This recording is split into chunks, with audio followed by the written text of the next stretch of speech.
when we first came to the space, Jackie and Joe showed me around, and it was a slightly dull sort of solicitor's office with this access ceiling in it.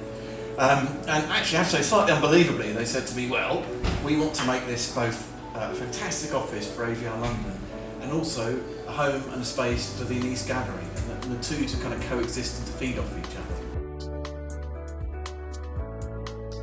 I mean, Joe, I have to say, on his own, basically stripped back to space sort of immediately, and we had this sort of incredibly beautiful, raw space. And actually, what we then decided was we really want to sort of do the minimum possible to make everything work. We wanted to do all the servicing from above. So we had the idea of these baffles which would light up onto the ceiling, help the space look higher, and also provide kind of conduits and plugs and everything so that things can be plugged in from above down, if that makes sense. So that was step one. And then step two, the idea we had was this idea of this sort of everything being movable, and particularly having these sort of big movable screens that you could move around the space, and they would be able to hold arts, they'd hold screens, they'd help divide things up, make meeting rooms. They'd be the sort of giant walls that essentially do lots of work. And what was really good was we worked with a joiner called Joseph Lewis. So between Jackie and Joe, us at Tate Harmer, and Joseph Lewis, we basically designed this sort of system which was all made of birch ply.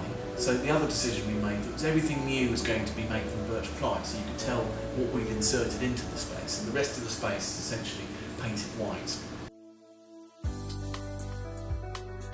I think it's definitely inspired our design thinking in terms of flexibility, but actually in terms of a direct reference, we are kind of using this kind of giant furniture idea just down the road at the Brunel Museum at the moment, because we're creating at the moment at Brunel a sort of ground floor exhibition space which will be part of the museum for some of the time, but then also will be a kids' activity area for the rest of the time. So this idea of sort of large, lumbering but easy to move furniture that you can kind of clear the space with is an idea that we're now taking forward just down the road.